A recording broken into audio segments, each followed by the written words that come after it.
Dis, je peux savoir pourquoi de tous les tonneaux, il a fallu qu'on prenne celui de la poissonnerie? Bah, j'ai joué au dé. Mais tes dés sont truqués, banane, dans tous les cas, on serait tombé sur les tonneaux du quai numéro 7. Ouais, effectivement, vu comme ça. N'empêche que mon idée a marché. Qui est embarqué dans des tonneaux camouflés sur un bateau à partance pour l'Amérique du Sud? Ouais, j'admets qu'on a eu un coup de bol. N'empêche, ils sont quand même un peu cons. Mais pourquoi? Embarquer un tonneau rempli de poissons alors que t'es en pleine mer, pas les fils d'Euclide les gars quoi. Ouais, je regarde dans la réserve. Silence, quelqu'un approche.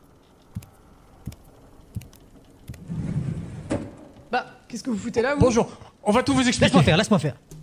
Hola guapa, mi affiorecida del desierto. J'ai cru remarquer que vous aviez remarqué que vous avez remarqué. Tu arrêtes. En plus, t'es même pas espagnol. Capitaine, on a des clandestins à bord.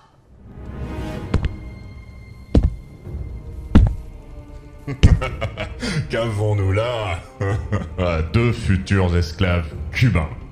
Alors on est ni cubains, ni esclaves. Je sais pas qui vous donne vos informations, mais ils sont nuls à chier. Vous osez me manquer de respect à bord de mon bâtiment? Jetez-les par-dessus bord! Attendez. Vous ne voudriez pas faire ça, car nous connaissons le chemin vers Cibola. Si beau quoi? Quoi qu'il a dit, Ciboulette, mon capitaine. Mais non, vers les cités d'or quoi, vers l'Eldorado. Bon, mettez-moi ces deux cons au fer. Bon, ben voilà. Vous êtes bien dans 12 FPS, et aujourd'hui on vous parle de la route d'Eldorado.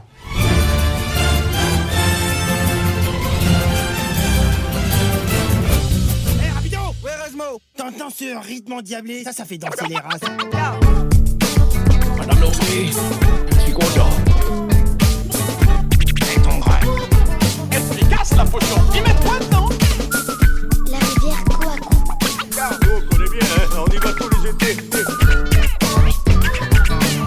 Tu voudrais que j'arrête de voler pour faire du lard? Bonjour et bienvenue dans 12 FPS, le podcast qui parle d'animation animée par des animateurs. Aujourd'hui, on vous parle de La Route d'Eldorado, film d'animation traditionnel de l'an 2000, réalisé par Éric Bibot-Bergeron, un Français, qui a aussi réalisé Gang de requins et Un monstre à Paris, et co-réalisé par Don Paul, tout ça au studio DreamWorks. Au doublage en VF, nous avons José Garcia qui double Tullio, Antoine Decaune qui double Miguel, Victoria Abril qui double Shell, l'éternel Richard Darbois qui double Cortés et Féodor Atkin qui double Tsekelkan. Avec moi pour parler de ce film, Robin. Bonjour. Hola. Hola, ¿qué tal? Hola, muy bien. Ouais, c'est bon, je sais plus. On va s'arrêter là. Ouais. Ségolène qui est avec nous également. Salut. Ça va? Oui, très bien. Cool. Olivier. Salut! Yo. Et une nouvelle voix dans ce podcast, il s'agit de Lily. Bonjour Lily. Bonjour. Ça va? Oui, ça va, merci. Et évidemment, résumé du film, comme le veut la tradition, c'est Lily. Comme je m'y attendais pas. Donc, l'histoire se passe en 1519 à Séville, en Espagne, à l'époque des conquistadors. C'est notre meilleur élève, on est vraiment très fiers. J'ai l'impression d'être à côté et qu'elle est sur une estrade devant toute une classe. Oui, moi aussi, j'ai l'impression de ma représentation à l'école. Chers élèves. C'est l'histoire de deux acolytes, Tullio et Miguel, qui gagnent en trichant une carte qui est censée les mener à la légendaire cité d'or, l'Eldorado. Donc, ils embarquent malgré eux dans une aventure vers le Nouveau Monde. Et après vents et marées à bord d'une frêle embarcation, ils échouent sur une île inconnue qui va s'avérer, comme de par hasard, être l'île mystérieuse où se cache l'Eldorado. Incroyable. 10 sur 10, bravo. Bravo. Ségolène, Jean-Olivier, prenez exemple sur Lily. Et voilà. Parce que vent et marée, Oui, quand même. J'ai travaillé mon résumé. Joli, très joli. Bravo. Voilà. Eh bien écoutez, je pense qu'on peut juste passer aux avis. Bonjour tout le monde, vous avez aimé le spectacle? Ségolène, tiens, qu'est-ce que t'as pensé du film? Moi, j'ai été contente de le revoir parce que ça faisait très longtemps que je l'avais pas vu. J'avais dû le voir à sa sortie, je pense, en 2000. Et je m'en souvenais pas du tout, mais c'était sympathique.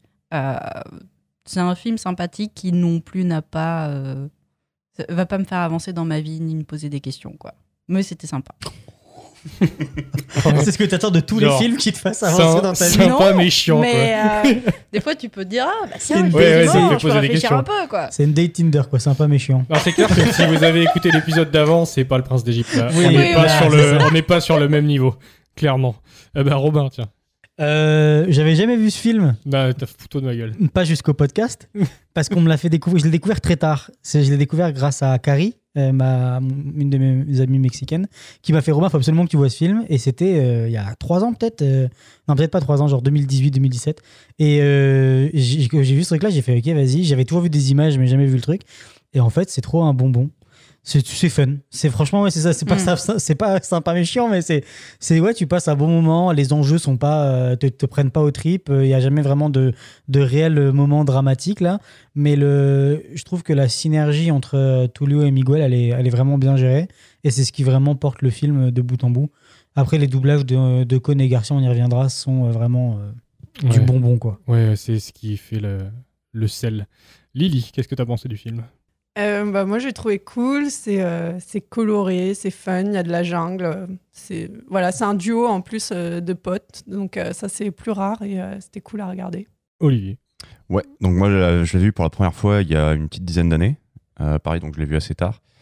Et c'est très sympa comme film. Là en le revoyant, j'ai trouvé qu'il y avait des petits problèmes de rythme par-ci par-là qui m'ont un peu dérangé. C'est vrai. Et je sais pas pourquoi, mais mon cerveau, il omet complètement à chaque fois que je revois ce film qu'il y a des chansons, comme dans un Disney. Ouais. Genre, on oublie vite et putain, c'est vrai qu'il y a pour des une chansons. bonne raison. Mais il y en a qu'une où ils chantent vraiment. Et pourtant, Ouais, il y il y en a quand même 3-4. Pourtant, c'est jeune derrière, quand même. Non, il y en a Non, mais 6 pas ou pour 7. la VF. On va Oui, y non, revenir. Ouais, pas pour C'est la ça le VF. gros souci en fait. Mais voilà, donc c'est très fun Du sinon. coup, c'est quoi? C'est Elton John? Ouais, c'est ça. Ce qui est mon alias de scène d'ailleurs. Tu nous as caché des choses. Non. C'est comment Elton en français? Étienne Jean? Elton. Elton. Oh non. Aïe, Et toi, Jean? Oui, c'est moi, merci. C'est quoi ton avis, Jean? T'as bien aimé le film, Jean? Ça faisait longtemps, Jean, non? Putain, alors, je peux faire ça un épisode, j'ai la droit et après je m'en reprends plein la gueule. Ok. Je l'ai vu quand j'étais tout petit, moi. Genre quasiment quand il est sorti, je pense. Et comme vous, hein, c'est trop bien, c'est fun, tu te poses pas de questions. Youpla boum, il y a des couleurs, tu rigoles et il y a des chansons. Mais moi, je l'avais revu, donc avant de le voir là pour le podcast cette semaine, je l'ai revu il y a genre 6 mois en fait, complètement par hasard, parce que j'ai envie. Et bien kiffé. Et là, en le revoyant, j'ai fait putain, je crois que c'est la fois de trop en une année. Ah ouais? Toujours fun, toujours très cool, mais il y a des trucs qui passent plus. Non. Il y a des trucs où j'ai fait, ok, alors déjà les chansons, c'est David Hallyday. Et C'est ça. Ouais, voilà. C'est ça, le problème. Étienne Jean, où es-tu? Le problème, c'est que c'est les traductions des chansons d'Elton John, là, ça picote. Les seules chansons que j'ai trouvées un peu fun, c'est quand c'est les deux acteurs qui chantent, Miguel et Tulio. Et je crois que c'est Cohn et Garcia Ouais, qui c'est chantent. deux Cohn et Garcia qui chantent. Et tu sens qu'il y a vraiment cette synergie entre les deux, ce qui est vraiment le sel du film, on va dire.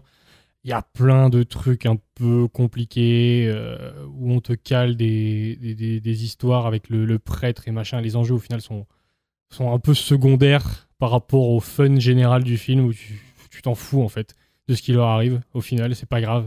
C'est des comiques, quoi. Donc, C'est des comiques. non, mais c'est vrai, c'est vraiment des comiques et l'animation est plutôt ok, sans plus. Il y a pas mal de trucs assez dégueulasses. Ouais. À comparer au Prince d'Égypte, quoi, c'est pas le même Ouais, ça niveau. picote, hein. Putain, la vache, j'ai vu le Prince d'Égypte après, du coup. J'ai fait, ah ouais, non, mais d'accord, on est pas. Parce que en revoyant Eldorado, j'étais là, mais attends, mais le Prince d'Égypte, c'est pas comme ça. On est d'accord. J'ai revu le Prince d'Égypte, j'ai fait ouf, ouf. Bon, voilà, sympa, mais regardez-le pas plus d'une fois par an, tous les 2 ans, tu vois. Après, c'est l'overdose, clairement. C'est vraiment une date Tinder, en fait, ce film. Ouais, c'est. C'est sympa de passer la soirée C'est un avec plan toi, cul, mais quoi. salut. Une fois par an, c'est bien. C'est mon plan cul régulier de une fois par an. Le coup de génie tout de suite. C'est brillant, brillant, brillant. Des génies à l'état pur. Et je vais m'auto-lancer puisque c'est moi qui commence. C'est quoi ton coup de génie? C'est que les dés sont truqués. C'est tout au début du film, donc on a une première séquence. D'ailleurs, le film s'ouvre sur une chanson de David Hallyday. Et c'est là où j'ai compris que c'était une erreur Chanson de Elton John. de Elton John. Donc là, ça aurait été moins une erreur. En fait, la prochaine fois, je vais le voir en VO, ça me changera. Mais moi, je l'ai vu, la chanson qui s'ouvre, elle était en anglais. Et Dans le par film Elton- français Ouais, dans la version que j'avais, c'était Elton John. Et après, ça passait en français. Ouais, Après, les autres étaient en français, mais ok. l'ouverture, c'était en anglais. Ah non, moi j'avais tout en français. D'accord. C'est une honte. Donc ça s'ouvre, on te dit si t'es... En gros, tu racontes le film en 3 minutes de chanson. C'est vraiment nul. Et après, par contre, t'arrives en Espagne et tu rencontres les personnages de Miguel et Tulio qui jouent au dé, en fait, et tu te rends compte assez vite qu'ils trichent et qu'ils gagnent tout le temps. Et en fait, le dernier coup qu'ils vont jouer pour gagner la carte d'Eldorado, ça va pas être avec leur dés truqués, ça va être avec des vrais dés, ils vont juste avoir un coup de moule. Et ils vont gagner la carte. Et en fait, le gars, quand il joue, se rend compte qu'il truc au dé. Et ça donne lieu à une espèce de jeu entre les deux acolytes. Et qui, en fait, se disent « Ah, c'est toi qui as triché. Non, c'est toi qui as triché. » Ils arrivent à s'en sortir comme ça en jouant le fait d'être ennemis. Et d'ailleurs, c'est une plantée récoltée. Parce que ça arrive un peu plus tard dans le film, on le verra. Et je trouve que c'est une très bonne séquence d'intro, pour le coup, parce que ça te plante les deux personnages dès le début. T'as la relation entre les deux et que quoi qu'il arrive, tu sais que ça va être des complices tout le long du film. Et ça marche super bien. La séquence est très fun. En plus, on le disait, il y a les deux acteurs là, donc Decaune et Garcia qui se Decaune et connaissent Garcia. évidemment très bien. Ouais, l'alchimie, tu la sens. Là. Tu la sens de ouf. Et alors du coup, ce qui est intéressant, je suis allé regarder dans la VO, c'est j'ai oublié leur nom d'ailleurs, Kenneth Branagh et Kevin, je sais plus. Ils ont pas eu un cast fou. Ils ont un cast de ouf aussi. Si. Ah ouais non, ils ont vraiment Je un bon cast. connaissais aucun des personnages du cast. Celui qui C'est des fait bons acteurs. Miguel, c'est celui qui fait le professeur Lockhart dans Harry Potter. Ouais, c'est Kenneth Branagh. L'autre, je sais plus, Mais mais. tu vois, cet acteur, je l'ai vu dans Professeur Lockhart dans Harry Potter et je l'ai plus jamais vu autant. Dans Tenet, voilà. Ce qui était pas ouf, mais du coup, voilà. Mais après, il a fait beaucoup de réal, surtout lui. Mais en fait, du coup, les deux acteurs en VO, ils ont enregistré au lieu de faire traditionnellement chacun de son côté dans un studio séparé, ils ont enregistré leurs deux voix en même temps. Et du coup, il y avait ce côté alchimie entre les deux parce qu'ils pouvaient jouer l'un avec l'autre et réagir. On en avait parlé sur Rango, qui avait fait des trucs comme ça notamment. Et c'est une super bonne idée. Et du coup, je pense que j'ai pas pu vérifier l'info, mais je pense que c'est ce qui s'est passé avec Decaune et Garcia. Comme eux, en plus, ils peuvent enregistrer en face de l'écran avec le film déjà animé pour les doublages. Je pense qu'ils ont vraiment enregistré ensemble parce que ça se sent. Il y a un truc de ouf qui se passe entre les deux. Ça marche trop bien. Et voilà, merci, j'adore faire affaire avec vous. Je le savais. Tes dés sont truqués. Quoi? Tu m'as refilé des dés truqués? Il m'a refilé des dés truqués. Garde, arrêtez cet homme. Tu oses compromettre mon honneur? C'est lui l'escroc qui a triché. Arrêtez-le! Il y a le moment donc avec la guitare là quand il joue la guitare qui donne une musique extra diégétique à diégétique, c'est trop une bonne idée ça marche mise en scène ouais. puis les gueules qu'ils font. Mais d'ailleurs il y a tout un truc de gueule aussi qu'ils font avec quand ils trichent avec les sourcils. Enfin c'est devenu un mème là. Toutes les têtes qu'ils font là qui sont exceptionnelles. Ce film il est devenu un petit peu culte. Il a pas très bien marché, mais il est devenu un petit peu culte. Moi, c'est des films qui ont eu du succès par après. Toutes ces petites images, ces petits plans. Est-ce que c'est pas du tout remboursé? Je crois qu'il manquait 20 millions. Il manquait exactement 20 millions. Bien joué. Ça veut dire. Tu vous disais un truc, c'est Ségolène pendant l'extrait. Toute la routine qu'ils ont en fait à chaque fois qu'ils sont dans la merde et qu'ils essayent de se sortir du coup du truc en inventant un autre conflit, autre chose pour détourner l'attention. En fait, ça vient des films Road to, donc en route vers Zanzibar, où il y avait aussi Singapour. Ah, c'est genre une série de... C'est une série où il y a 7 films en tout. Enfin, c'était pas vraiment une série à la base, mais comme ils en ont fait plein, c'était comme une série. Et en fait, c'est pareil, c'est un duo de deux hommes comiques où, pareil, t'as des musiques, t'as des chansons. Donc, il y a vraiment toute la reprise un peu similaire. En animation ou en live? Non, en live, c'était entre les années 40 et 60. Mais oui, ok, d'accord. Le premier, c'était Road to Zanzibar. Ouais, mais j'en ai entendu parler. C'est un peu comme un pilote dans l'avion. Mais l'hommage est super assumé parce qu'il y a un moment dans le film où il y a une séquence où ils font... Ils deviennent les personnages de cette série. Je me suis pensé à un moment donné, j'ai fait tiens, mais attends, là. C'est le nom du film aussi, du coup. Exactement. C'est pour ça ils sont vraiment clairement inspirés de ça. Et en fait, ils le disent, clairement, ils se sont inspirés d'eux. Ils ont les mêmes archétypes avec un qui fait des plans, l'autre qui est un peu plus, rêveur et tout ça. Il y a toujours une nana qui vient foutre le bordel dans leurs plans. Du coup, ça part en couilles, on va dire. Et à chaque fois, ils se sortent toujours de la même façon en inventant en créant autre chose pour détourner l'attention et pour se barrer. Et à la fin du film, on a vraiment la même chose que dans les films live où en fait ils se battent entre eux en donnant des baffes et à la fin, au bout d'un moment, ils mettent un coup de poing au méchant. Et ça, ils n'arrêtent pas de le refaire dans les films live et ça s'appelle pat the cake parce qu'ils font une petite routine avec les mains comme quand on jouait quand on était enfant et tout dans la cour d'école. Ah, waouh! C'était l'instant. Mais ça, il fallait garder ça pour la fin du podcast. Là, tu nous as mind blown. Non, Comment c'est tu trop veux, bien. comment tu veux qu'on surpasse ça Eh ben, tu vas maintenant pouvoir enchaîner sur ton coup de génie. Pouah, c'est fou! Les transitions. Moi, je voulais parler de plutôt le sound design quand justement, juste après la partie de triche, il s'enfuit avec le taureau qui les poursuit, où en fait, à partir du moment où il y a Tullio qui a atterri sur ses fesses et que pour l'instant, on n'a pas encore vu le taureau, on a un bruit de klaxon. Ça commence comme ça, et après, pendant toute la course-poursuite, t'as plein de moments où on entend des bruits de freinage ou alors de voitures qui passent genre vite sur l'autoroute avec des klaxons aussi, des coups de pistolet aussi, pour vraiment accentuer le côté un peu comique dans toute la course-poursuite, qui à la fin, quand on a une autre course-poursuite à la fin, est complètement enlevée, qu'on retrouve jamais dans le film parce que c'est toujours de plus en plus, on va dire, tendu, et du coup, ils ont enlevé tout le côté comique. Voilà. Et bien bravo, parce que moi je l'avais pas du tout Ouais, vu. moi Et non c'est plus. vraiment quand tu m'as demandé l'extrait que j'ai en écouté, écoutant j'ai fait l'extrait, ouais. oh putain. Bah, moi, j'ai pas réussi à me focaliser sur un autre extrait à cause de ça parce que ça m'a sauté. Enfin, ça m'a dans les oreilles le pouic. Au Mais début, c'est- j'ai fait qu'est-ce ouais. que c'est que ce truc? Et je me suis arrêtée, je suis revenue, j'ai fait ah oui, Mais quand c'est il drôle rebondit sur ses fesses. qu'ils aient enlevé ça pour essayer d'avoir du sérieux. Mm. Mais en fait, ça marche pas parce que c'est toujours comique à la fin. Même Bah, quand ils courent sur la lave et tout, là, ouais, c'est voilà. drôle en fait. Mm, Ils arrivent pas à enlever ce truc. Non, c'est sûr. C'est Mais tout le temps drôle. Quoi. Je pense que peut-être qu'ils ont rajouté ça en plus à la fin pour Ouais. essayer de faire la différence. Enfin, je sais pas trop parce que j'ai essayé de chercher des infos et Ouais. j'ai rien trouvé sur. Par par contre, moi, rapport le à ça. coup du taureau, j'ai eu des flashbacks de fête en Espagne. Ah bah, j'imagine. C'est aussi pour bien dire, regardez, on est en Espagne, Ouais, vous c'est avez clair, compris. ouais. Hein. C'est clair, il y a la guitare et tout, il y a Ouais, les taureaux. là, il y a- pour le y a public tout. américain quoi. Ouais, je C'est pense. bon, vous Exactement. avez tous les clichés. Vous on est avez bon. situé, c'est bon. Voilà. Est-ce qu'il vous faut un petit drapeau Merci pour le conseil.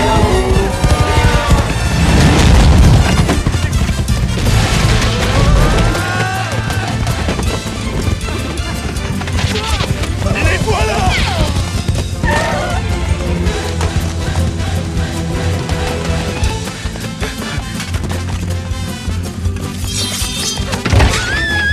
Plaisir, merci.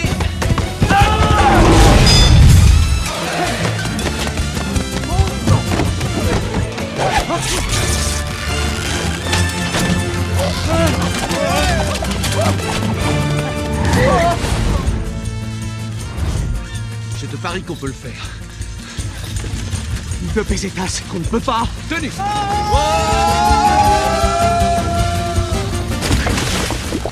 Perdu. Et en fait, c'est fou. On dirait du Ouais. Looney Tunes. Ouais, Ouais, complètement. ouais, À l'audio, ça ouais. fait La petite ultra vanne de la cartoon, en pièce, fait. là. Ouais, mais c'est ça qui est Trop génial, c'est drôle. que même dans une galère, parce qu'ils sont dans une galère, ils sont coursés par un taureau, s'ils Ouais, se font ouais. empaler, ils sont morts. C'est pas Les- que le taureau, t'as Il y a les t'as gardes, les les villageois. gars.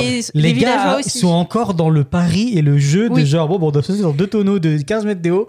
Je parie qu'on peut le faire. Et les gars, ils Mais- sont bons joueurs, quoi. Ils arrivent à le faire. Bon, bah, ok, 2 pesetas. Tiens, Mais c'est tu pour sens toi. du coup qu'en fait, ils ont tout le temps des situations comme ça et qu'ils s'en sortent tout le temps. Du Ouais, coup, ouais. ils s'en foutent un peu. Mais ça plante tellement tous les personnages, c'est tellement bien. Il y a, Mhm. il y a un moment, il y a un passage dans la musique quand les trompettes elles commencent on dirait du ska, on dirait Ouais. un morceau de Mais c'est ce que scapé. j'allais dire, on est dans une feria, là. Ouais, mais on dirait un morceau un passage des morceaux de scapé. Donc c'est trop bizarre. Et dedans, moi, il y a une anime qui me tue de rire, c'est quand il court dans l'espèce de petite rue un peu étroite. Ah oui, qui et part sur le côté. qui part sur le C'est côté génial, et que j'adore. c'est Tullio. c'est Miguel qui Ah fait oui, comme Miguel. ça là. Ouais. Et vraiment il fait un truc super géométrique dans son animation là. Qu'est-ce que c'est con. Mais ça marche trop bien quoi, c'est vraiment Ouais. cool. Ça, j'avoue que ce moment-là me fait rire à chaque fois maintenant. Olivier. Ouais, donc moi, c'est le moment où il s'échappe du bateau, de la prison du bateau. Et ouais, j'ai pas grand chose à dire. Ça me fait assez marrer, mais surtout, ça me rappelle les intonations qu'ils ont en se parlant entre eux à ce moment-là. Ça me rappelle vraiment moi et un pote en France, en fait. Du coup, ça me fait vraiment marrer à chaque fois. Dans ton extrait, surtout, c'est qu'ils ont inventé Maximus avant Maximus. Ouais. C'est le cheval de réponse. Ouais. C'est la même chose. Sauf que c'est même pas Disney qui l'a inventé, quoi. Mais puis après, ça renforce aussi le fait, il y en a un qui fait les plans et l'autre qui va être beaucoup plus dans l'intuition, le spontané. Complètement. Ouais, c'est un peu la dynamique qu'on a quand on gère le podcast. Mais non, oui, c'est ça. Mais moi, ce qui me tue, c'est ça, c'est qu'ils ont inventé Maximus avant. Quand je l'ai revu, ça m'était pas arrivé, puis j'ai fait. Attends, mais dans Réponse, c'est exactement la même chose. Ils lui ont donné un comportement un peu plus canin dans Réponse, mais le côté... Après, dans Réponse, il est assez antagonistique au début, alors que là, pas du tout. Il veut juste sa pomme au début, puis après... Et j'ai l'impression qu'il y a exactement la même intonation quand il dit « Miguel, tu te rends compte que tu parles à un cheval !» Mais quand il se bat, Flynn Rider, il fait « C'est moi ou je suis en train de me battre contre un cheval !» Romain Duris, je crois qu'il a la même intonation. Que je revois Réponse pour ça. Mais c'est un trop peu fou. la même. Ouais, tu vois. Ça se trouve, on lui a dit « Vas-y, fais comme dans Eldorado. » Attends, j'ai une idée. Aide-moi à atteindre la grille. Hé, Altivo. Oh, Altivo. Tu veux cette belle pop-up? Viens la chercher. Allez. Mais tu dois d'abord me rendre un petit service, d'accord? Tout ce que tu as à faire, c'est me trouver quelque chose. Une grande barre de fer, avec une sorte de crochet au bout, d'accord? Oh, Miguel, tu parles un cheval? Chut. C'est bien, Altivo. Va chercher ce que je te demande. C'est ça, Altivo. Va chercher la barre de fer. Ce n'est qu'un cheval stupide et jamais il... D'accord. Mais ce n'est pas une barre de fer. Cette mauvaise foi. C'est génial. Mais en plus, il a. C'est mieux. Mais quand il le porte, il lui fait. Moi, ce qui me tue de rire, c'est qu'il lui fait la courte échelle et qu'il fait. Ce n'est qu'un cheval stupide. Et tu sais, il tape sa tête comme si tu l'as tapé contre un mur, sauf que c'est dans les fesses de Miguel. Tu vois qu'ils sont très très proches. Ouais, non, mais ça, mais tout ça est tellement bien amené qui fait que en fait, tu te poses pas de questions sur leur relation et t'y crois en fait. T'y crois minute une tellement c'est bien écrit quoi. Moi, j'aborde un point. En fait, c'est un moment de. Ils sont déjà donc. Est-ce qu'on peut rappeler parce que là, on a sauté un gros morceau du film. Là, on a sauté donc en gros, ils sont en Espagne et ils ont la carte de l'Eldorado. Réaction en chaîne, ils se retrouvent à bord du bateau de Cortés parce qu'ils se font capturer et donc là, ils arrivent enfin en Amérique latine. Ils arrivent à s'évader du bateau. Cousine, on va se dorer. Pardon. Fallait que cousine, on va se dorer les culs en Amérique latine. Non, et donc ils arrivent enfin en Amérique latine par une cabriole, ils arrivent à s'échapper du bateau. Et du coup, ils découvrent, grâce à la carte, qui n'était pas une fausse carte, la Cité d'Or, enfin. Et donc, quand ils arrivent, ils sont considérés comme des dieux. Il y a ce moment où, quand ils arrivent, c'est génial, où ils font Eldorado. Et t'as le cheval derrière qui parle en aussi. même temps, mais c'est tellement drôle. J'essaie de voir s'il en faisait d'autres. Et non, c'est le seul moment. Et du coup, on nous introduit deux personnages que sont Chakal Khan et comment il s'appelle l'autre, le chef du village, j'ai oublié son nom. Tanabok. Chakal Khan, donc ça va être l'antagoniste numéro 1 et principal du film, parce qu'il y a aussi Cortés, mais Cortés, il a vraiment un rôle secondaire, tertiaire. Cortés, il a le rôle de l'ombre qui arrive. Quoi. Ouais, c'est ça.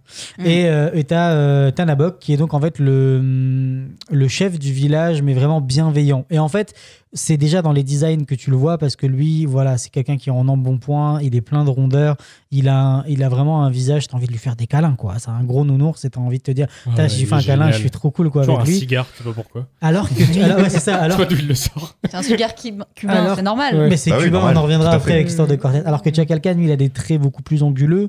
Et surtout, ce qu'ils font un truc dans son animation qu'on nous dit de jamais faire, nous, quand on anime, c'est qu'ils n'arrêtent pas de montrer sa gencive et les dents du haut. Et surtout, tous les autres personnages, quand on monte leurs dents, quand il y a un sourire, c'est une barre blanche. Ouais. Très dessinée. Lui, c'est des vrais. Ils ont vraiment dessiné chaque dent. C'est le jaguar. Ouais. Et ça fait flipper. Mais en fait, c'est pour ça en animation, une des règles qu'on nous dit quand vous faites des lip sync et tout, c'est de rarement montrer les dents de devant, les dents de haut, parce que c'est quelque chose qui sous-entend un truc terrifiant. C'est ce que les chiens vont montrer quand ils veulent attaquer. C'est ce que les chats montrent quand ils veulent attaquer. Les animaux, c'est un truc bestial en fait de montrer ses dents pour dire qu'on est en colère. Les babines. Ouais, c'est ça. Et donc en fait, lui, on voit même jusqu'aux gencives et c'est un truc qu'on voit jamais en animation. Donc tu comprends que lui, voilà, c'est l'antagoniste. protagonistes. ça le rend creepy. Et donc, ils se font passer pour des dieux. On ne sait pas trop si oui ou non ils croient que c'est des dieux parce qu'il y a des dessins. Chacal Khan, il a l'air d'être vraiment à fond dedans jusqu'à ce qu'ils comprennent que non quand ils saignent. Oui, il s'agenouille devant eux, mais de la plus basse des manières à chaque fois. Mais du coup, le chef du village, lui, en fait, il n'y a jamais de dialogue précis qui te dit qu'il n'y croit pas, mais il a toujours des plans sur lui, des inserts où il les regarde avec un petit sourire amusé, du genre... Ouais, vous venez de l'autre monde, mais je sais ce qu'il y a de l'autre côté, les gars, et vous êtes comme nous, et voilà. Mais j'accepte. C'est quoi ? Parce que finalement, ce que vous apportez au village, c'est surtout, Miguel, de la bienveillance, du bonheur, de l'espoir, en fait. D'ailleurs, j'ai trouvé que ça, au tout début, quand ils viennent d'arriver, ça donne un peu l'effet inverse, parce que tu te dis tout de suite, le chef, il les croit pas, mais du coup, il est peut-être, il est pas sûr comment ils sont. Ouais. Et l'autre, tout de suite, est beaucoup plus sympathique avec eux. Il y a une et ça va se retourner au fur et à mesure quand tu vas voir, il est... Le premier retournement, c'est quand il y a ils empêchent le sacrifice. Oui, complètement. Mais ça va continuer au fur et à mesure. Petit à petit, de plus en plus. Mais il y a une sorte de rivalité où finalement, il n'y a que Chacal Khan qui est dans ce combat parce que l'autre, il combat même pas. Enfin, au début, oui, mais pas vraiment. Mais c'est toujours ce truc, genre, je veux être le plus beau par rapport au dieu, me montrer mieux par rapport à l'autre. Puis finalement, l'autre, tu vois qu'il rentre même pas trop dans cette compétition parce qu'il sait que ce qu'il fait, c'est bien et que finalement, bref. Et donc, on arrive à ce dialogue où, en gros, Miguel, il sait plus trop s'il veut partir ou rester. Du coup, il cherche des prétextes pour, en fait, ralentir la construction des bateaux et leur dire, oui, il faut plus de cordes. Il connaît même pas le dialogue naval et il fait, oui, le grand pic, là, au milieu, il est pas assez grand et tout. Et ils font le mât. Ouais, là, vous avez mis du tissu. Les voiles. Ouais, c'est pas bien. Et il faudrait plus de... cordes, bref, il cherche des excuses et en fait c'est là qu'il vient un dialogue qui est vraiment, je trouve, moi j'ai adoré, c'est vraiment un petit cocon d'amour en fait de la part du chef du village qui finit par cette phrase qui est l'erreur est humaine et t'as juste Miguel qui se retourne et qui fait et l'autre il fait limite un clin d'œil et tu fais qu'est-ce qui vient de se passer en fait et il lui dit juste si tu veux rester tu peux et il n'y a pas de problème et tu peux rester là toute ta vie et tu seras le bienvenu en fait et j'ai trop aimé ce moment juste de tendresse. La musique elle est super douce, le dialogue il est super mignon, enfin c'est un moment super mignon. Ouais, moi j'aurais préféré qu'il reste en fait Miguel. Ouais, moi aussi. Ouais, mais tu peux pas séparer le duo parce qu'ils ils arrivent à être bien parce qu'ils sont ensemble. Oui, puis comme tu disais, ils parodient vraiment les films originaux là. Donc, du coup, ils réunissent à la fin. Mais c'est surtout que chacun tout seul en fait n'arrive à rien. Ils ont besoin de l'autre à chaque fois pour réussir à faire des choses dans la vie. Ah, c'est mignon. Oh. C'est parti.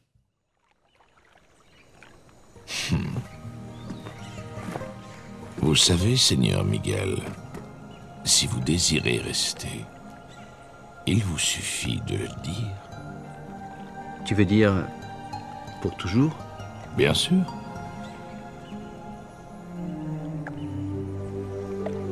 Oh non, hors de question. Je dois repartir avec Tullio. Nous sommes associés. Grand projet dans l'autre monde. Oui, grand projet.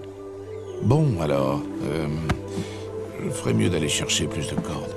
Oh, chef, ne parlons plus de ces cordes. C'est ma faute. Eh oui, l'erreur est humaine.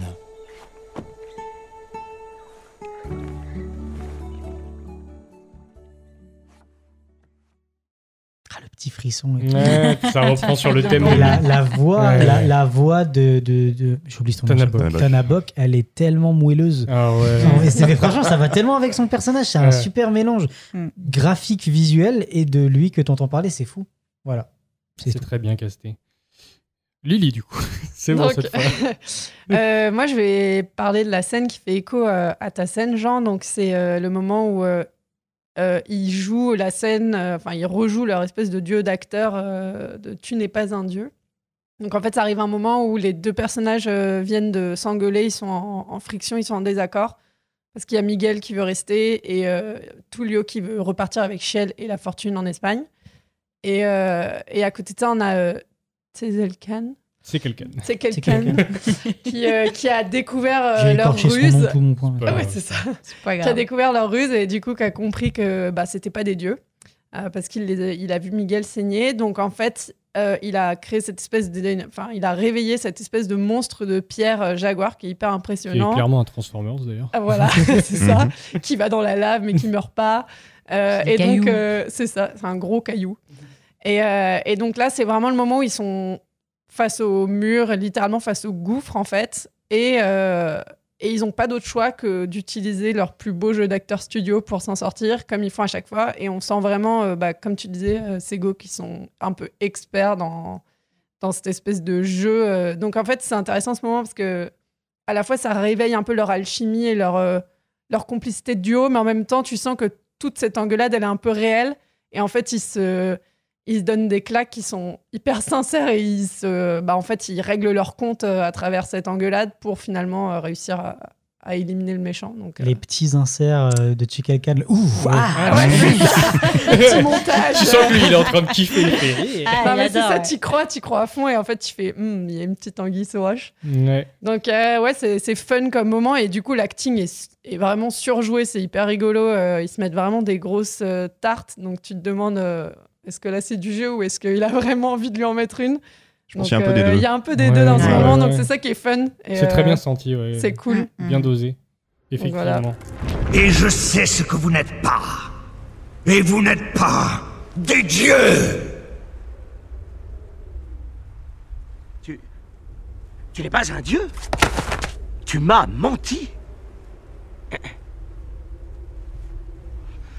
Comment oses-tu?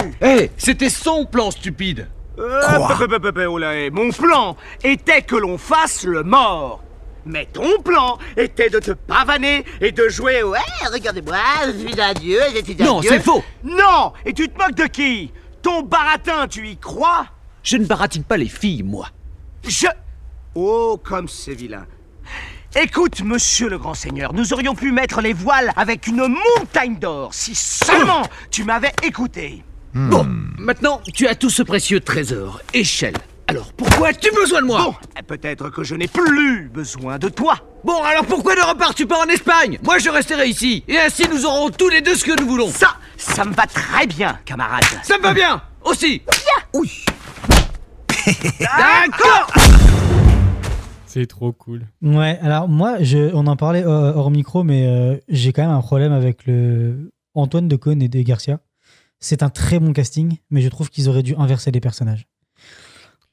Pourquoi? Ouais. Je m'explique. Hier, en me renseignant sur le film et en écrivant mes points, je suis retombé sur les Decaune et Garcia qui ont fait Canal+, quand on était plus jeune, à pleurer par terre. Et en fait, il y a toujours un truc où... Mais c'est aussi, tu vois, en parlant de caractère design dans l'animation, je vais parler de caractère design dans la vraie vie. Antoine Decaune, il est grand, il est fin, il est élancé, et ça va toujours être le gars un peu plus mesuré. José Garcia, il est plus petit, plus trapu, plus machin, et il a toujours... Et dans leur façon de faire les rôles sur Canal+, Antoine Decaune, c'était toujours celui qui devait gérer les situations, les machins et tout ça, alors que l'autre faisait toujours le con complètement. Voilà, comme on disait, il y en a un qui est par le plan et l'autre qui est beaucoup plus qui suit son envie. Et je trouve qu'il y a un peu plus ce feu-là dans Garcia. C'est pour ça que je trouve que c'est un très bon casting pour Mouchou, par exemple, dans Mulan. Ouais, et du coup, en fait, je trouve qu'ils auraient vraiment dû inverser ces personnages-là. Maintenant, je sais pas si parce que Tullio, il est un peu plus typé espagnol avec les cheveux noirs. C'est surtout qu'il est plus vénère tout le film, en fait. Et je pense que c'est ça, genre Garcia, il le joue tellement bien, ce côté super nerveux. Ouais. Et qui l'engueule, ou même quand au début là, quand ils trouvent l'entrée de la cité mais qu'ils savent pas que c'est là et qu'ils lui disent c'est un énorme gros caillou qui le gueule de... Ça marche tellement bien avec sa voix, je trouve. Donc pour moi le casting marche bien. C'est vrai que ton argument se tient aussi, cela dit. Voilà. Et un autre truc que je voulais rajouter, parce que je pense pas qu'on l'abordera à un moment donné, dans ce film, les enfants fermez vos oreilles, on assiste à une scène de fellation animée. Ouais, sous-entendu. Et quand je l'ai vu, je l'ai jamais vu petit, donc vous qui l'avez vu petit, est-ce que vous le compreniez comme ça? Ou c'est vraiment un truc que tu comprends plus grand? Ou tu vois cette scène, il est vraiment genre, ah ouais, trop bien, et t'as Shell qui lève sa tête de l'écran. Quand on te le dit la première fois, il y a ça, tu fais bah non, ils se font un bisou. Ouais. Et après tu revois le film, tu fais ah ouais non. C'est pas que un bisou. Faut un peu plus. On en avait parlé de ce passage dans l'épisode sur Blanche-Neige la suite. Ouais. On en a parlé brièvement. Mais c'est tellement c'est trop. On n'a pas parlé du personnage de Shell d'ailleurs. Oui, alors qui est très sexualisé, mais qui est quand même aussi très très cool. Ouais. Alors dès le début, elle les a captés, leur combine, et dès le début, elle leur fait un marché de ouf. Elle les fait chanter. C'est vraiment un bon personnage de femme forte finalement. Ouais. Bien qu'après, bon, une fois qu'elle est avec Tullio et qu'ils sont pécho, tu l'entends plus trop. Oui, c'est vrai. Mais c'est un peu comme, on n'en a pas parlé, mais dans Le Prince d'Égypte, la femme de Moïse, au début, elle arrive, la manière dont elle est présentée, c'est une femme super forte, elle refuse d'être soumise à Ramsès, et après, c'est bon, allez. Oui, alors que c'est un des personnages les plus cool du début du film. Ouais. Et tu fais, c'est bon, la fille, elle a parlé, bon, allez, on la met de côté, maintenant, ça va. Mais Shell, c'est vraiment un très très bon personnage, là. Ouais, c'est vrai. Le doublage de Victoria Abril marche très bien aussi. Ouais, ils ont bien. Anglais, encore une fois, bon casting. Ouais, le casting est fou, hein, vraiment très très bien travaillé. On va pouvoir passer à la potion magique. Alors, gros Nébulix, qu'est-ce quoi c'est quoi que tu nous prépares là, copain? Olivier, c'est toi qui commence. Ouais, alors moi je vais vous parler un peu du mythe de l'Eldorado, comment ça s'est passé à l'époque, d'où ça vient. Donc je vais essayer de pas me perdre dans mes petites notes. Aussi. Ouais, alors l'or. Ça fait un paquet quand même. Rendez l'argent. Ça j'en sais rien. Ouais, pour être tout à fait honnête, ils en parlent pas. Ou en tout cas, j'ai pas trouvé. Évidemment qu'ils en parlent pas. Mais oui. Non, l'or est parti, il a disparu. Comme de par hasard.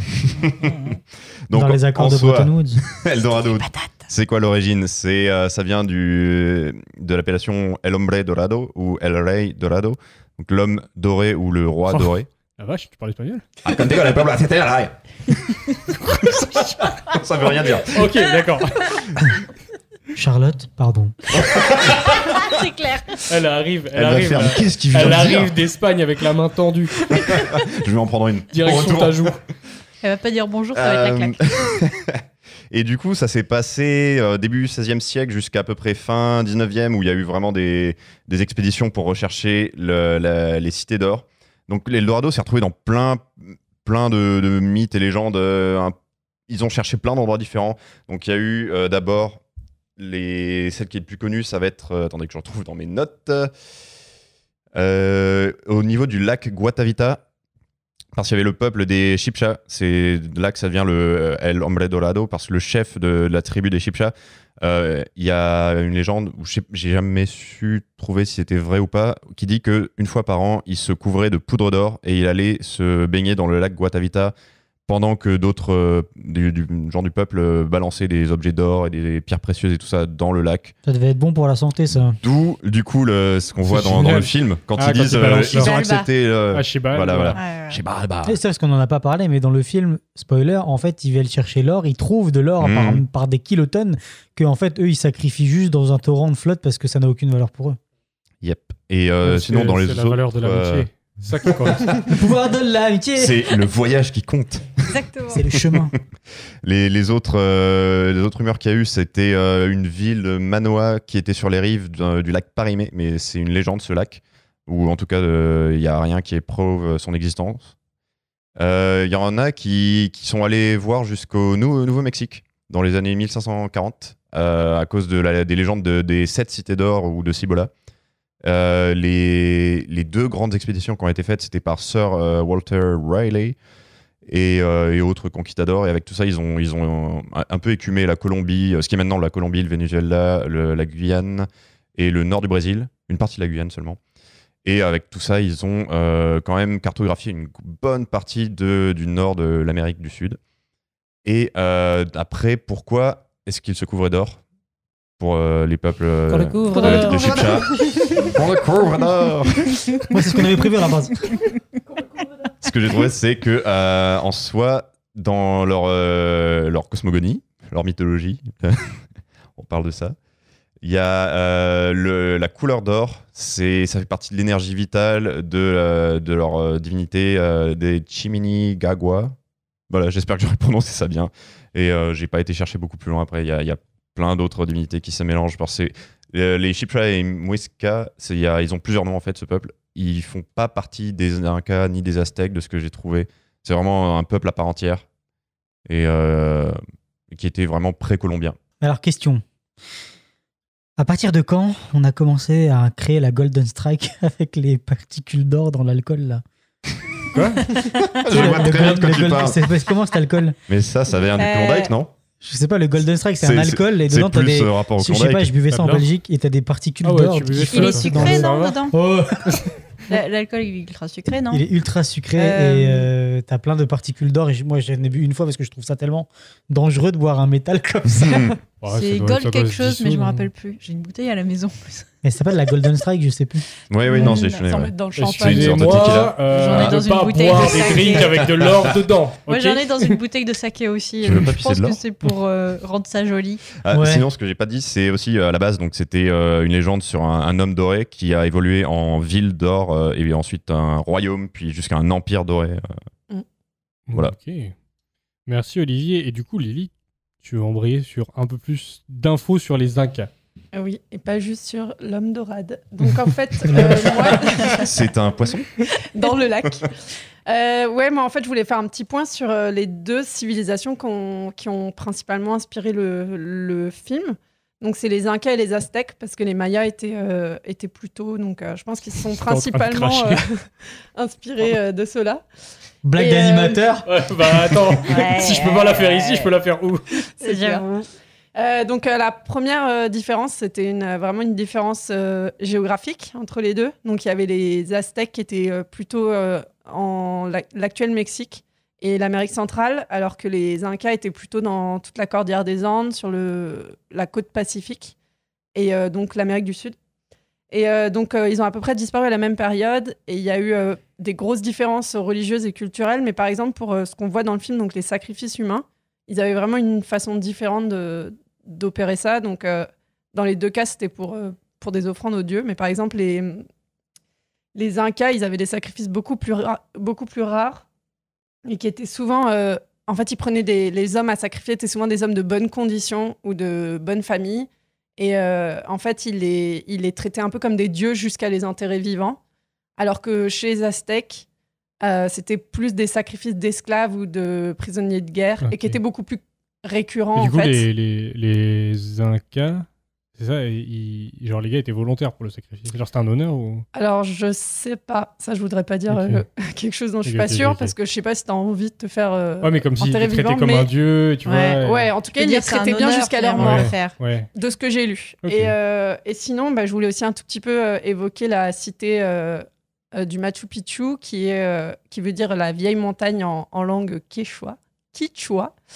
Et si je le prononce bien, donc qui n'est pas la langue des temps chez Decathlon. On y a juste pensé. Fallait la faire. Donc ça a été construit vers 1440-1450, le Machu Picchu. Et donc c'est vraiment à l'époque de l'apogée de l'Empire Inca. Et ça a été construit sous le règne de l'empereur Pachacutec.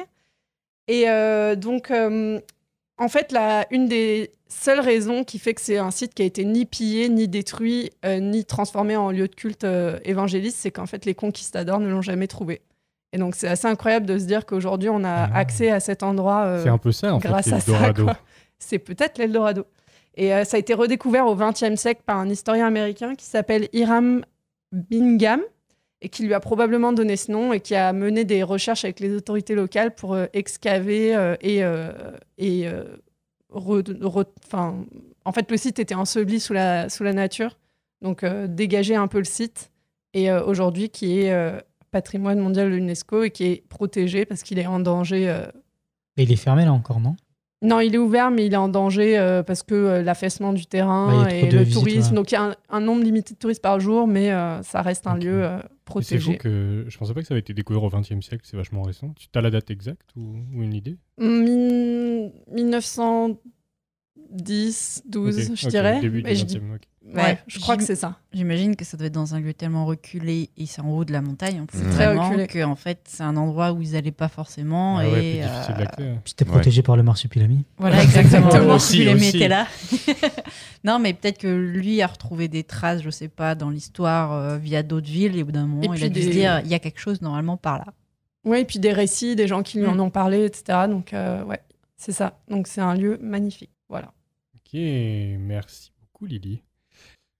Donc Robin qui va nous présenter un point sur Les Cités d'Or, la série de 1986, plus qu'une rétrospective, un véritable voyage à travers le temps et l'animation par le prisme d'un classique du paysage télévisuel de notre enfance.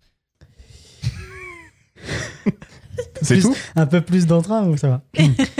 Le 16e siècle. des 4 coins de l'Europe, de gigantesques voiliers partent à la conquête du Nouveau Monde. À bord de ces navires, des hommes avides de rêves, d'aventures et d'espace à la recherche de fortune. Qui n'a jamais souhaité voir le soleil souverain guider ses pas au cœur des pays incas vers la richesse et l'histoire des mystérieuses cités d'or?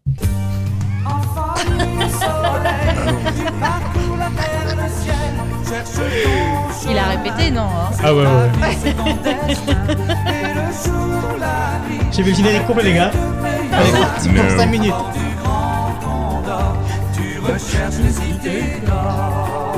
Maintenant, les chœurs. C'est vraiment bien en plus, ce générique déchire. Je me rappelle pas des épisodes, mais alors je me rappelle bien du Je vais générique. t'en parler, voilà. t'inquiète. Ah oui, j'imagine. J'ai jamais vu. J'ai regardé, j'étais jeune. Alors, c'était pas prévu, je m'excuse. Alors, moi je voulais juste vous parler de ce monument de la série d'animation française qui depuis 40 ans continue de nous faire voyager. Avec un générique que tout le monde a au moins entendu une fois dans sa vie. Les petits à part Olivier, mais bon. Les petits... Non mais en même temps, quand c'est sorti, t'avais déjà quoi, 60 ans? Oui, on l'a déjà dit dans l'épisode d'avant, oui. Les petits documentaires à la fin de chaque épisode, un peu cheap, pour en apprendre sur la vraie histoire, un peu une vibe Jules Verne au long des épisodes. Bref, c'était un monument, quoi. C'est une série d'animation franco-nippo-luxembourgeoise, ça ne s'invente pas, tes souhaits. de 39 épisodes. C'est adapté du livre La route de l'or, mais alors c'est dans les grandes lignes parce que ça respecte pas du tout ce qu'il y a dans le bouquin. Et la première saison date de 1982. Elle est mi-trop bien, mi-décevante. En fait, la première partie de la saison, elle est pleine de promesses où vraiment on va chercher les 7 cités d'or. On part d'Espagne, on part de Barcelone, où donc on a Esteban qui va rencontrer Zia à bord du bateau, et après qui vont rencontrer Tulo de l'autre côté en Amérique latine. Et en fait, Zia, tu comprends qu'elle a été capturée parce qu'en fait, elle a la capacité de décoder les quipus. Les quipus, c'est une manière que les Incas avaient de communiquer avec des nœuds dans les branches. Et en fait, elle est seule à pouvoir décoder ça pour trouver le passage aux 7 cités d'or. Et en fait, tout ça, ça a été perdu dans un trou scénaristique en plein milieu de deuxième saison. Ça a été complètement redconné.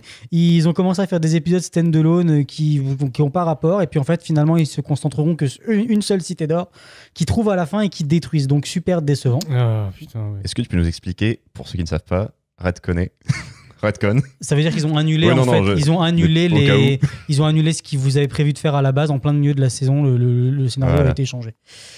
En 2012, 30 ans plus tard, donc on relance la franchise avec des gens qui ont cette fois envie de finir l'histoire telle qu'on leur a promis dans les années 80.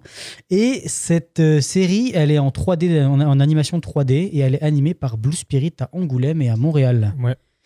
Ils ont décidé d'annuler tous les trucs qui n'avaient pas dans les saisons, tous les trucs qui n'allaient pas dans la saison 1, et de reprendre les arcs narratifs tels qu'on leur avait promis et de trouver les 7 cités d'or. Je vais pas tout vous résumer, c'est très long. Je vous recommande la chaîne qui s'appelle Ces dessins animés là qu'on mérite qu'on s'en souvienne. Ils ont vraiment un nom super long. C'est le nom de la chaîne, ça? Ouais, c'est le nom de la chaîne. Ah ouais. Et en fait, ils ont un épisode entier de 1h20 sur juste les cités d'or qui t'explique toutes les saisons de 1 à 4 et comment ça se passe. Et c'est vraiment super intéressant. Mais du coup, comme c'est basé, c'était juste ça mon point sur les cités d'or, c'est juste parce que je kiffe cette série, donc voilà. Mais comme c'est basé sur les faits réels, je vais quand même un peu vous raconter la vie de 2 explorateurs. Donc il y en a un qui est dans la série qui s'appelle Mendoza et Cortés qu'on suit donc dans Eldorado, donc le film dont on vous parle maintenant. Pedro Mendoza, c'est un conquistador qui est né vers 1487 en Andalousie. Il a fait partie de l'armée du roi d'Espagne et après beaucoup de guerres contre les Français et notamment le sac de Rome, il se place petit à petit en tant que adelantado, qui veut dire avancé en français. C'est en fait un fonctionnaire de la couronne de Castille. En 1535, il entame une traversée de l'Atlantique et pour le but de Charles Ier est de garder son pouvoir et son emprise espagnole sur l'Amérique du Sud. Et pendant la traversée, il y a une énorme tempête. Ils sont partis à plein de bateaux. Il y avait 3000 hommes et il arrive pendant la tempête à pourtant garder le contrôle sur tous les bateaux et à les amener à bon port. Lorsqu'il arrive là-bas, il chope la syphilis. Donc il va donner le pouvoir à son second qui en fait lui organise une mutinerie et détourne l'or qu'il trouve là-bas. Du coup, il décide de le faire abattre. Carré. Il se remet petit à petit plus ou moins de la syphilis parce que bon à l'époque ça se guérissait pas aussi bien. Ça se guérit maintenant, je pense. Hein. Voilà. Ouais, ça doit. On va dire, je sais pas. Et on va demander. Si vous avez eu la syphilis, laissez-nous un message dans les commentaires. Un Ils sont commentaire. peut-être pas là pour te le dire.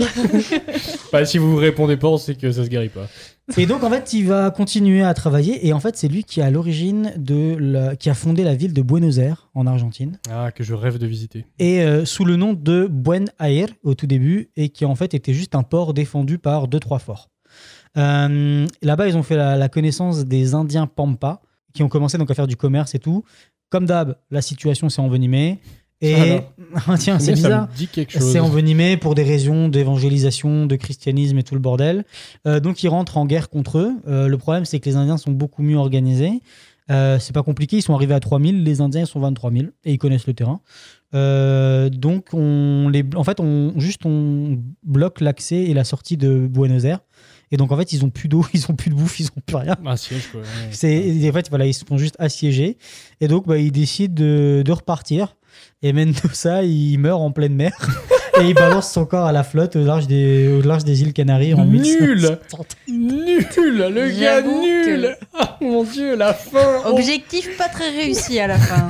Ah le mec, il a fait un échec critique quoi, 0 il a roll. Et j'ai résumé, il y a Moins plein, un, il je y a dirais. beaucoup, il y a plein d'autres trucs que j'ai passés. Là, il a quand même fait plein d'autres choses à Buenos Aires et tout ça. C'est des grosses lignes. Et le personnage qu'il y a dans Eldorado, alors lui, c'est le fils de pute de ces dames, donc Cortés. Alors lui, c'est un autre niveau. Hein, Il veut faire un génocide. C'est des massacres.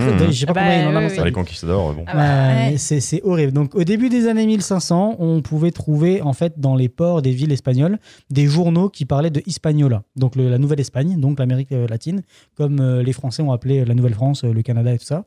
Et en fait, là-bas, tout le monde pouvait trouver de l'or, donc c'était une possibilité d'y aller. Et alors, lui, Hernán Cortés, il a fait le choix de carrière, parce que c'était un choix de carrière, comme nous on a voulu être animateur, d'être conquistador. Oh, wow. Attends, il a été qu'à l'école. Mais j'imagine tellement L'école de la boucherie. J'imagine tellement en face de ses parents. Moi, je veux être conquistador. Bah, si t'as des bonnes notes à l'école, Hernan, oui, écoute. Alors voilà, donc il voulait être conquistador, donc tu dois rentrer dans l'armée, t'entraîner, tout ça avant de pouvoir partir. Petite anecdote, il a commencé très tard parce qu'en fait, il s'est blessé assez grièvement au bras parce que. Attention, ça commence bien. Il s'est pété le bras en sautant de la fenêtre d'une femme mariée. Je vous laisse deviner pourquoi. Je comprends pas, tu peux m'expliquer en détail? Il fourrait une meuf qui était mariée et il s'est fait choper. Et c'était pas sa femme. C'était pas sa femme. Alors après, Cortés, c'est quelqu'un de très ambitieux. Il était connu pour avoir une très bonne rhétorique et du coup, ça lui a permis très vite, en passant de l'autre côté, de devenir le maire de la capitale cubaine.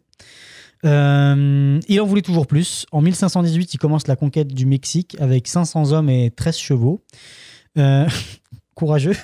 Et ils ont réussi. Ils ont massacré des tribus indigènes, ce qui lui a valu des victoires dans la ville de Tabasco. Et du coup, on lui a offert 20 femmes en tribu, des femmes indigènes, forcément, qu'il a converties au christianisme directement. Parmi ces femmes, il y en a une qui se distingue, qui s'appelle la Malinche, qui devient en fait son interprète et sa maîtresse, on suppose. La cohabitation entre les... Et en fait, donc, au Mexique, comme disait Lily, c'était vraiment le terre-terre des Aztèques. Et en fait, ils n'étaient pas du tout en très bonne cohabitation avec les autres tribus indigènes. Et en fait, il a vraiment joué de ça pour prendre beaucoup plus d'espace. La cohabitation entre les tribus aztèques se passait pas bien du tout avec les autres. Pour raison, les Aztèques et les autres tribus, en fait, ce que les Aztèques faisaient aux autres tribus, c'est qu'ils les prenaient, ils les tuaient ou ils les rendaient, ils les faisaient devenir esclaves. Et en fait, ce que lui faisait, c'est qu'il allait libérer tous les esclaves et les prisonniers de guerre et il les mettait de son côté. Et au bout d'un moment, il avait libéré assez de monde pour dire bon, on se retourne contre les Aztèques. Ça a été La force par le nombre. Ouais. Voilà, c'est ça. Donc en fait, il a libéré tous les prisonniers et il a attaqué. Donc il a pris le territoire, il a massacré tout le monde, il a converti tous les natifs qui croisaient sur son chemin au christianisme. Et donc à la fin, il prend le contrôle de tous les Aztèques par le biais de pression sur le chef des Aztèques, Montezuma. Donc en gros, il lui a fait beaucoup de pression et de chantage, ce qui fait que Montezuma est obligé d'obéir à ses ordres. Mais en fait, lui, il n'était jamais impliqué en étant vraiment le gars qui prenait la place. En fait, c'est pas lui qui était le chef des Aztèques, c'était toujours Montezuma, mais Montezuma agissait sous les ordres de Cortés. Okay. Et c'est aussi une technique que Pizarro a utilisée pour faire l'exacte même technique 15 ans plus tard avec les Incas, juste par des pressions politiques et des trucs comme ça. Et c'est comme ça qu'ils ont anéanti ces civilisations-là. Il a dû rentrer en Espagne pour affaires et pendant ce temps, tout s'est embrouillé en Amérique latine. Un massacre entre les Espagnols et les Aztèques. Certains pour de l'or, d'autres parce qu'ils sacrifiaient les Espagnols sur des pyramides. Bref, à son retour, il retrouve le roi des Aztèques, dont Montezuma, avec avec sa tête sur un piquet à l'entrée du village. Bonjour. Salut. Et donc, c'est ça. Et en fait, pour d'autres raisons politiques et pour continuer à foutre la pression sur les Aztèques, en fait, il a commencé à assiéger la ville de Tenochtitlan pendant des mois. Il avait plus de puissance militaire, il avait l'avantage tactique et surtout, il avait introduit la variole dans la ville qui a décimé tout le monde parce que personne ne l'a jamais eu là-bas. Bref, il gagne, détruit la ville, met en place les fondations de ce qu'on appelle maintenant de la ville de Mexico. Et en fait, ce qui est super triste, d'après ce que les historiens racontent, c'est que Tenochtitlan, c'est super triste que ça a été détruit parce que c'était comme le Venise du Mexique. C'était des énormes îlots de terre avec des pyramides magnifiques montées et en fait, tout était connecté par un truc ruisselant avec la lumière. C'était apparemment super beau. Il y a des vestiges de ça encore à Mexico, il me semble. En rentrant en Espagne, il chope la dysenterie et il meurt. Et toujours des morts très épiques. Hein. Ça, c'est vraiment être conquistador. Et derrière lui, il laisse une dizaine d'enfants à des femmes autochtones, à un empire, plus une histoire horrible mais intéressante. Waouh, merci. Je vais embrayer tout de suite sur Cortés, justement, mais dans le film, puisqu'on a très peu parlé. Corto Maltese, pardon. Hernán Cortés dans le film, et qu'on voit très peu dans la route d'Eldorado au final. Ouais. À part au début et un peu à la fin, au milieu, il fait des apparitions, mais c'est pour te dire qu'il est là, il arrive et qu'il est un peu inévitable. Et ce qu'il joue. Exactement. Mais c'est vraiment ça. Et ce qui joue beaucoup dans la noirceur et la force du personnage, c'est son thème musical.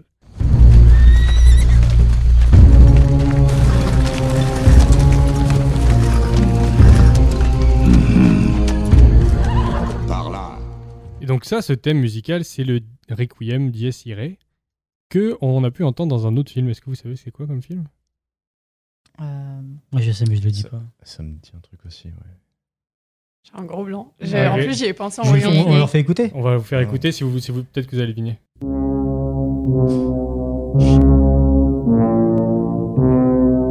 On dit rien. Je dis rien. Trouvez-moi un réalisateur avec ces musiques-là. Alors, il y a plusieurs films qui me sont venus en tête. Ouais. Un réalisateur. Un réal. Ultra connu. Carpenter. Super connu. Hein Non, Columbus. Non.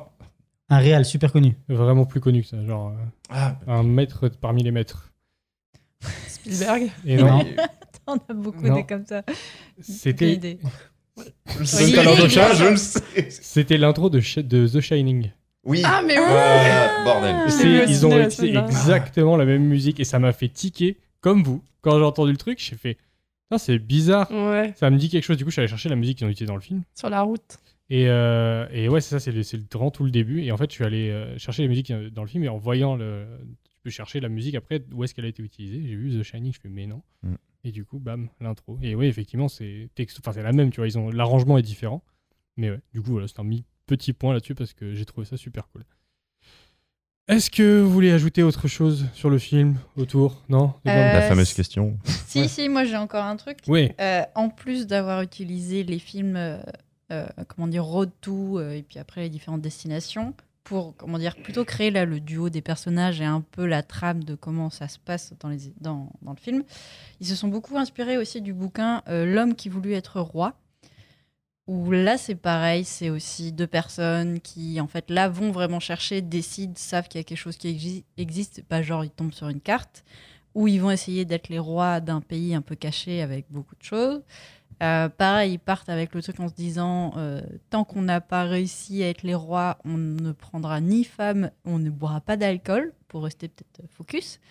Sauf que forcément, au bout d'un moment, il y en a un qui veut juste pas prendre l'or et se barrer, mais il veut rester, vraiment devenir roi, parce qu'il fait effectivement beaucoup de choses, mais beaucoup de choses en place. Il prend une femme et en fait, au bout d'un moment, ils se rendent compte que ce n'est pas des dieux.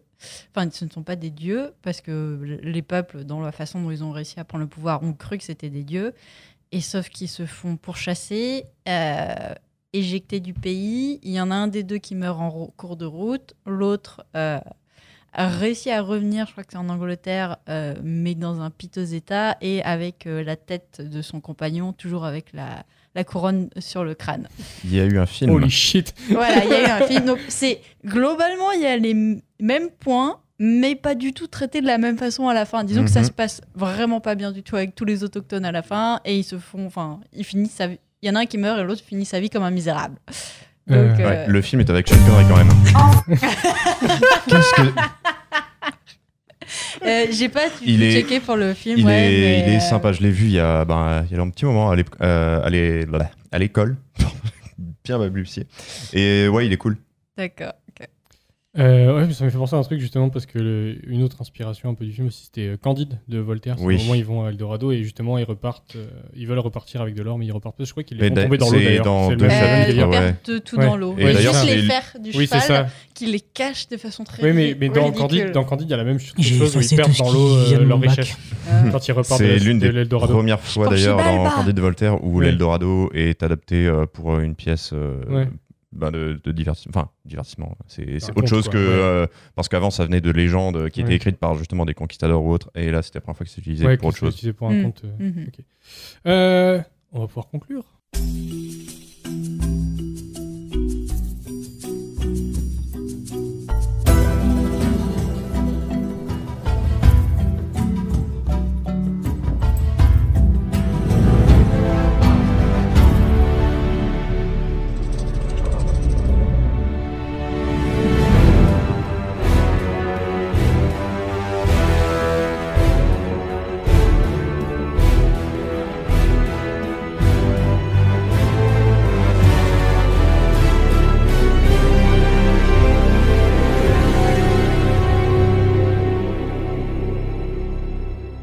C'est donc déjà la fin de ce podcast, mais avant que je vous libère, est-ce que vous avez des recommandations ? Lily, tiens.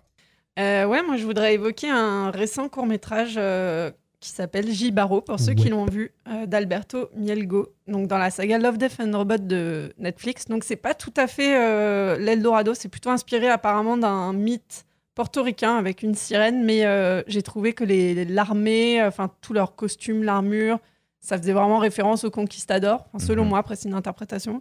Et elle qui est recouverte d'or, qui en plus est dans un lac, donc ça peut faire un peu référence à l'Eldorado. Voilà, peut-être. Mais t'as raison, hein. Il y a un making-of qui est sorti, où le réal il explique d'où ça vient et sa manière de réaliser, et à quel point en fait il voulait redonner un nouveau design et visage en fait aux conquistadors, leurs armures et ça. Mais c'est le seul que j'ai vu de la saison 3. Ouais, mais c'est incroyable, le mec. Incroyable, il est fou là. Ouais, très perturbant, mais dans le bon sens du terme. Moi, il m'a vraiment secoué les caméras, les couleurs. Moi, j'ai aussi beaucoup aimé que ce soit une sirène. Et si je fais comme une sirène, en fait, à quel point dans ton inconscient c'est fixé sur une image et qu'en fait ça peut aussi être ça, une sirène. Exactement. C'est trop bien, c'est trop bien. Voilà. Ça peut être une sirène de pompier. À voir. Est-ce qu'on peut faire sortir Jean ? Non, vous pouvez pas. Robin, du coup, au lieu d'appuyer sur des boutons stupides là. Moi, je vais vous recommander le film de Mel Gibson, La Passion du Christ. Non, ça c'était le film d'avant. Qui s'appelle Apocalypto. C'est vrai qu'il a fait un film sur chaque thème.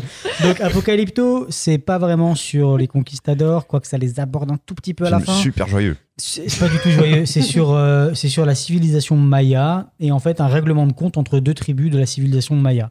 Ça parle presque pas, ou quand ça parle, c'est en maya ou en Yucatan en fait, et donc c'est sous-titré. Et c'est, je me souviens de ce film, il m'a vraiment laissé une marque parce que vraiment ça parle pas et que la mise en scène, elle te prend aux tripes. Elle est, tu comprends tout ce qui se passe. Il y a des moments horribles quand la première attaque, le premier assaut des Mayas, ils arrivent dans un des villages et ils sortent un nourrisson d'un berceau, ils le prennent par les deux pieds et ils le claquent contre un arbre. Voilà, point. Et full caméra. Et c'est en fait juste pour expliquer les guerres, comment elles étaient entre les Mayas. Il a voulu être le plus cru. C'est toujours le problème de Mel Gibson. Là, il en montre trop, c'est trop violent. Le Passion du Christ, il avait le même problème. Mais c'est vraiment une reproduction de ce qu'il imagine, la violence que ça devait être entre les tribus. Je vous le recommande. C'est vraiment violent là. Ça peut choquer. Donc soyez prévenus. Je l'ai vu il y a longtemps et c'est vrai qu'il laisse une marque quand même. Ouais, il laisse une marque là. Mais tu sais, c'est le moment où il doit courir plus vite que le soleil là. Puis ils ont il lance des lances.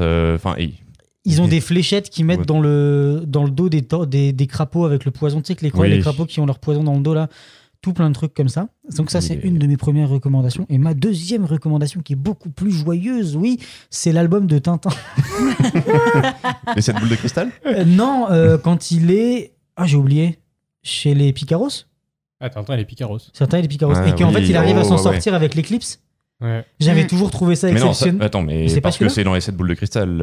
Enfin, c'est la suite des 7 boules de cristal. Le temple du soleil. Le temple du soleil. Ouais. Et il arrive à s'en sortir. C'est ça, le Tintin où il arrive à s'en sortir avec l'éclipse. Ouais. Bah, c'est les 7 boules de cristal et le temple du soleil. Ouais, c'est ça. L'album. Excusez-moi.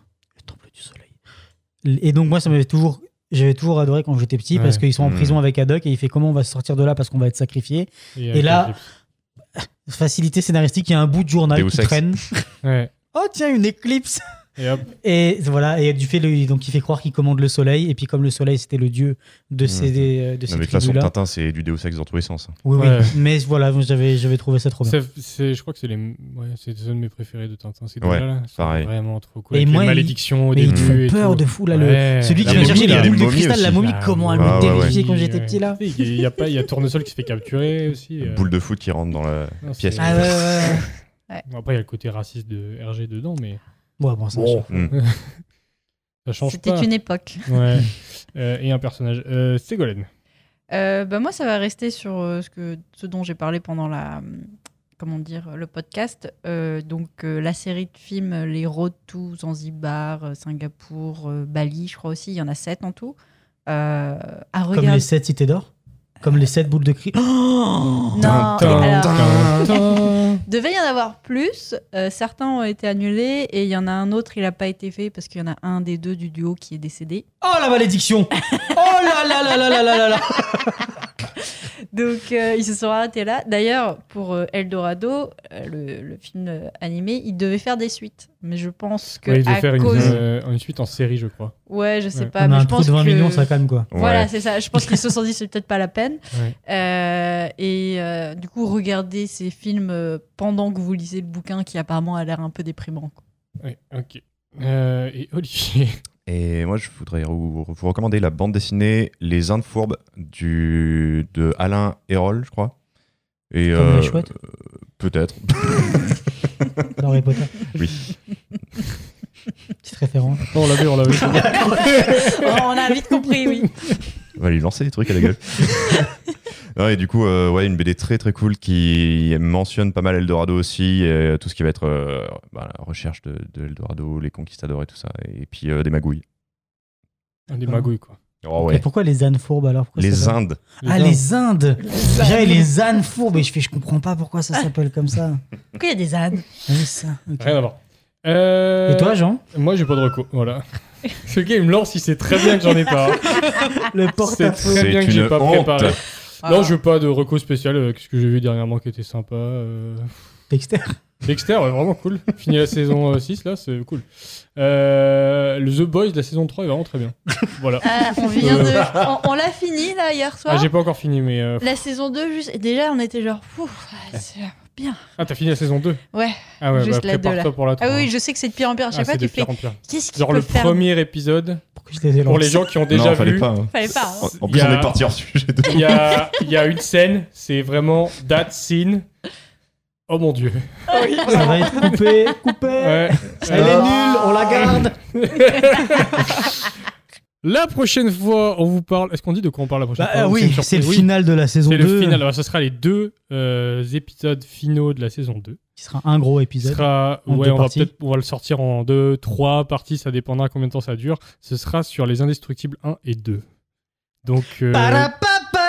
Exactement. Et là, je remplacerai ça par la vraie musique.